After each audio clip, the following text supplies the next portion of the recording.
One of the things about collecting posters is that they represent a distinct window into time. These are posters that were meant to bring in French, German, American, British tourists to what was then Czechoslovakia to help this brand new nation get on their economic footing. And I'm hoping that anybody who comes to see the exhibition will, if nothing else, agree that they are beautiful and captivating.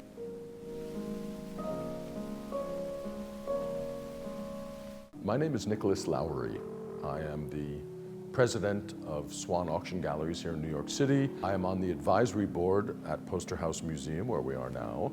I am of Czech heritage.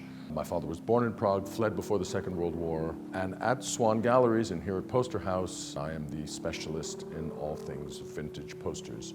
So when the opportunity came up for me to take my personal life and my professional life and meld the two and curate a show on Czech travel posters, it was just the most wonderful opportunity which I took advantage of. And what I'd like to track in this exhibition is how the Czechs presented themselves. And as we pull open this window and we look into Czechoslovakia in the 1920s and 30s, we just see a startlingly exciting, startlingly successful, a wonderfully optimistic period that came crashing down in 1938 with the German annexation of the Sudetenland.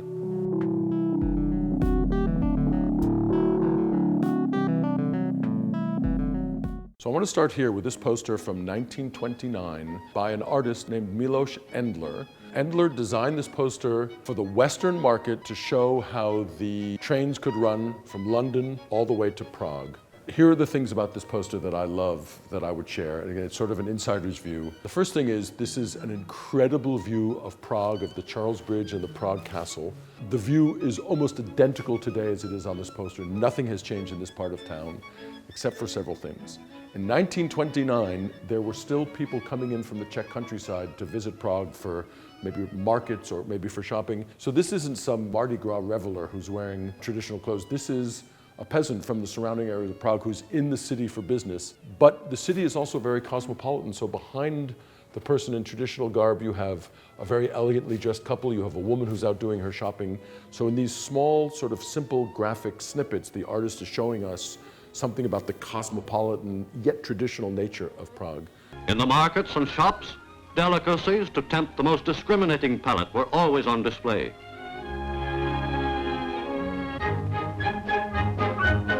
Also, this car is a Praga Grand. The Praga Grand was an exceptional automobile. It was part of the wonderful industrial output that was the Czech society in the 1920s.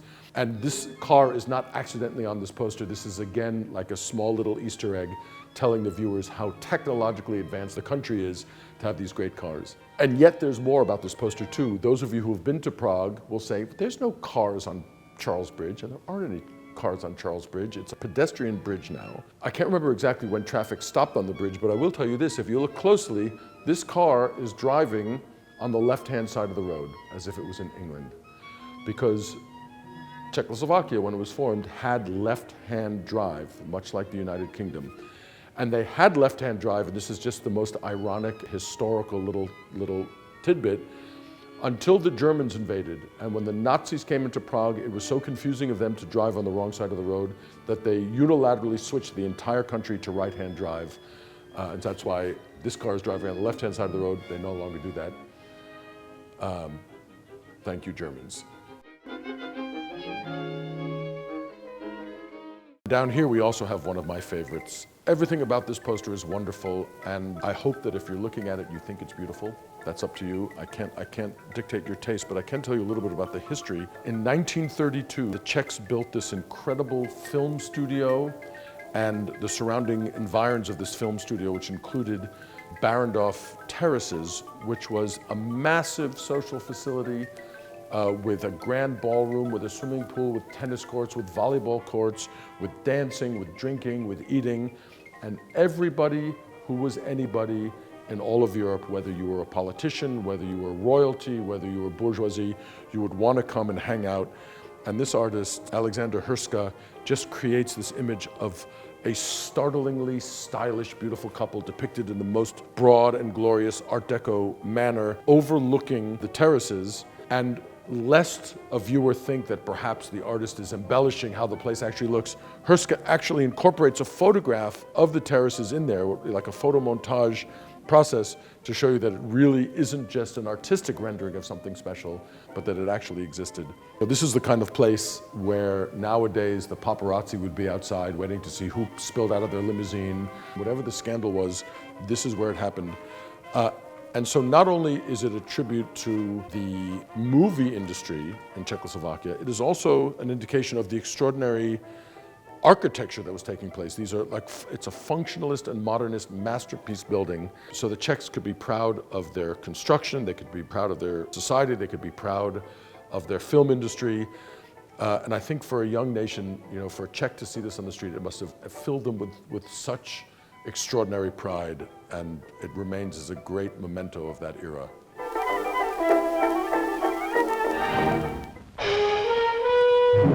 Czechoslovakia, after its founding, it was founded in 1918 in the ashes of the Austro-Hungarian Empire. Czechoslovakia was one of 9 new European nations created after the First World War. The 1920s and the 1930s were extraordinary boom years by all accounts, by any accounts. These were incredibly prosperous years, so much so that those 2 decades, Czechoslovakia was the wealthiest and most industrial nation per capita in all of Europe. In the years between the 2 world wars, it became one of the great industrial nations of Europe. I mean, the success of this tiny little landlocked country was universally acknowledged. In its prosperity, Czechoslovakia felt secure and happy.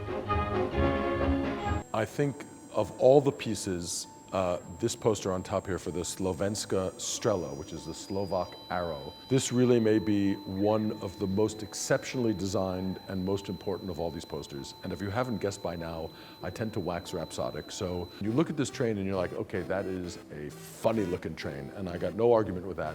And yet this is a real train that existed. You can still see one remains in one of the Czech technological museums. The train was the fastest, most streamlined train in Czechoslovakia and in most of Europe at the time. It was partially an electric engine. Think like Elon Musk, decades and decades ahead of his time. I was in here with some Czech friends the other day, and they're like, 4 hours and 51 minutes from Bratislava to Prague? They're like, the trip now takes 4 hours and 20 minutes. Like, it was as fast then, basically, as it is now.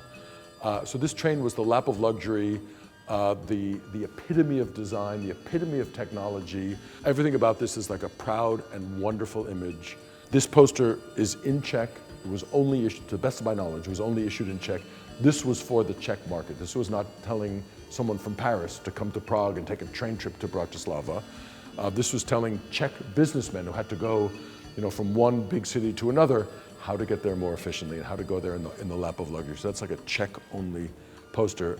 Extraordinarily rare, extraordinarily beautiful, and in my humble opinion, extraordinarily important.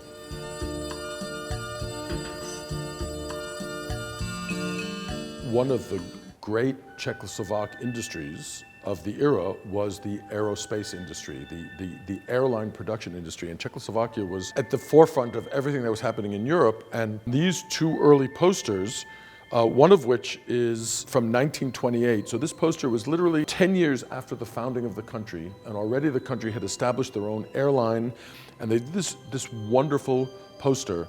Something you might not realize, but once I tell you, you won't be able to unsee it. This poster is done in the colors of the Czech flag. It's red, white, and blue, just like the American flag, fair enough. But red, white, and blue, so you're supposed to see this, and you're supposed to, as a Czech person, automatically get a sort of proud sense of nationalism. We look at this plane and we think, oh, that's a very cute, bi-wing plane. But this was the absolute apex of aviation technology when the plane came out. And what's happening here, again, is it's like a super subtle but unmistakable allegory. This plane, this epitome of a new industry and technology and creativity, is flying so fast, it is outflying Mercury, the god of commerce. Right, so the plane is in the lead here. If they're racing, this plane can go faster than commerce can. And that, it's such a powerful message done in such a good way. I love it. The poster above uses a similar conceit here. If you notice this plane, now it's no longer a biplane, it's a tri-motor, single-span aircraft, is running on legs, each of which has wings at its heels, just like Mercury. So Mercury is transporting this plane, running smoothly, all the way from London to Vienna, with Prague there, Basel in Switzerland. Czech Airlines could take you all over Europe. And again, it's red, white, and blue. The Czechs were so proud of this. They were so advanced and like at the cutting edge, both industrially, commercially, and through advertising. It's remarkable, and I feel that it's less remarkable because we look at it by today's standards. But standing on the streets in Prague or standing on the streets in Paris in 1930 and looking at this, I expect people might have actually stopped to take a second look. They weren't just walking by, they were like, wow.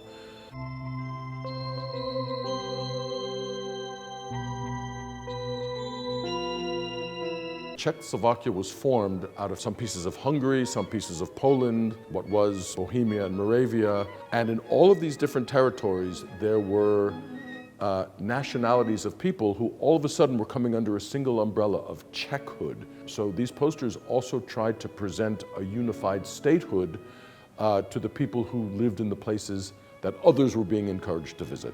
This exceptional image, the text reads, "Your country is calling, travel at home." And so you have these men gloriously bedecked in their ethnic finery. You have Prague Castle in the background, you have St. Nicholas Church and the towers of the Prague Bridge. This is a twofold piece. This poster was created in the early 1930s while the country was in the depths of the Depression. So a lot of the foreign travelers that were coming might have dried up, and authorities realized if they wanted to continue being profitable, they had to rely on the local market. So this calls on the local market to travel at home, and it was a way to bring countrymen together. In one of what I think is the most kitschiest and hysterical posters to exist, this young girl, she's standing there with a gingerbread cookie that says "with love."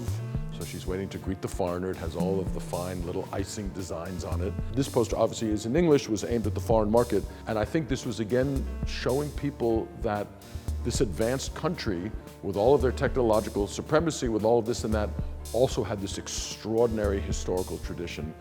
And it was represented here by this little girl with these tiny traditional wooden homes in the countryside, and even the kitschy saying that people are the backbone of real art. And I would do one more, which is this poster down at the bottom. And this poster incorporates a lot of everything that we've talked about so far. What this poster conveys in a few easy, attractive strokes is like a textbook of commercial psychology. So starting with the central character, this woman who is so pretty, she is so excited, she's so vibrant, she's so ruddy, she's having such a great time, and she's skiing in the mountains by herself. So the first thing you see is that this country was not basing anything on sort of perceived historic gender norms, which is wonderful. You also see something that you and I take for granted and don't think twice about.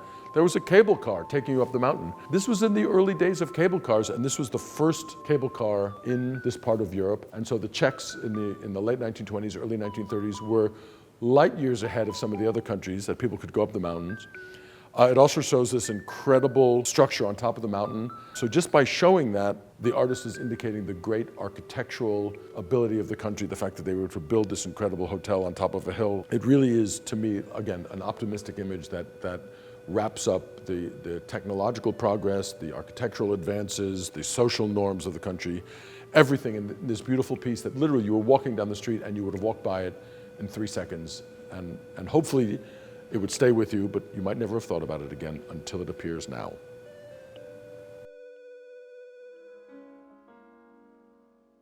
Posters, at their very simplest form, are beautiful objects to look at and appreciate. And you can enjoy the aesthetic appeal of a poster without knowing anything about the artist, without knowing anything about the history. And there's absolutely nothing wrong with that. But if you choose to go deeper, you're going to find a lot more about history. And I hope, that Czech people will be like, oh my God, I didn't realize that, or I feel seen, I feel validated. But I'm also hoping that people who don't know anything about the history will come and they'll say, this is pretty fabulous, like this was a great time, and either I'd like to learn more, or simply, I'm glad I learned what I did today coming here.